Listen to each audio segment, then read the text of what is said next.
ఆ 1,00,000 ఓట్ల మెజారిటీ రావాలంటే గుండెకాయ లాంటి గుడిపల్లిలో మొత్తం ఓట్లు మనకే పడాలి. ఈరోజు నేను వచ్చింది నేనేదో ముఖ్యమంత్రి కావడానికి కాదు, మళ్ళీ కుప్పం ఎమ్మెల్యే అనిపించుకోవడానికి కాదు. ఒకటే నేను మిమ్మల్ని అందరినీ కోరుతున్నా, 5 సంవత్సరాలు పరిపాలన మీరు చూశారు, తెలుగుదేశం పార్టీ పాలన మీరు చూశారు.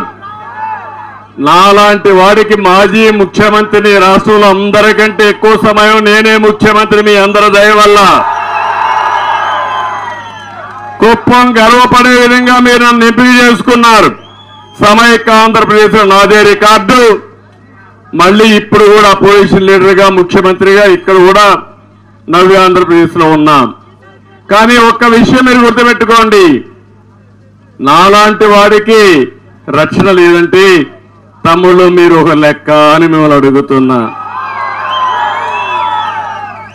ఏంటి అరాచకం, ఏంటి ఈ యొక్క నియంతృత్వం, ఏంటి అహంకారం అని అడుగుతున్నా. మిమ్మల్ని ఇంత అహంకారం పరుకొస్తుందా తమ్ముళ్ళు అని మిమ్మల్ని అడుగుతున్నా. దారిలో వస్తాంట అంటున్నారు, సార్ కుప్పంలో కూడా రౌడీజం పెరిగిపోయింది సార్, మీరే చూసుకోవాలంటున్నారు. నేను ఒకటే చెప్తున్నా, వైఎస్ఆర్ కాంగ్రెస్ పార్టీ సినిమా అయిపోయింది. 100 రోజులే.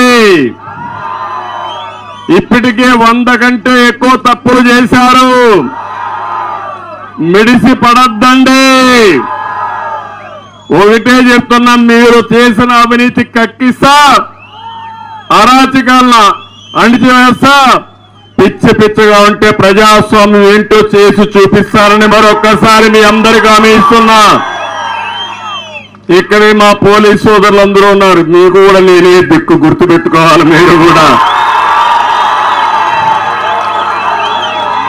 5 ఏళ్ళు అయింది, మీకు కూడా ఏమీ చేయలే. వాళ్ళు మీ దగ్గర తప్పుల పనులు తప్ప, అవునా కదా తమ్ముళ్ళు? కానీ మీరు కూడా మనసు చంపుకొని పనిచేశారు.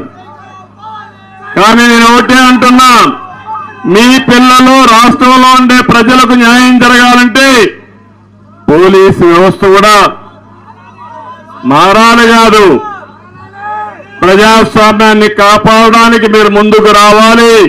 రాకపోతే మిమ్మల్ని కూడా ఒకరిద్దరు ఉంటే వాళ్ళ దగ్గర కూడా ప్రజాస్వామ్య పద్ధతి ప్రకారం పని చేయించే బాధ్యత తీసుకుంటే అయిపోయింది ప్రభుత్వం పని. ఇప్పటికే ఎన్నికల కమిషన్ కూడా ఆపరేషన్లోకి వచ్చేసింది, గుర్తుపెట్టుకోండి. మీరు ఇంకా ఎన్నికల కమిషన్ కింద పనిచేస్తున్నారు తప్ప ఈ సైకో ముఖ్యమంత్రి కింద పనిచేయడం లేదు. మీరు ఆ విషయం మీరు గుర్తుపెట్టుకోవాలి.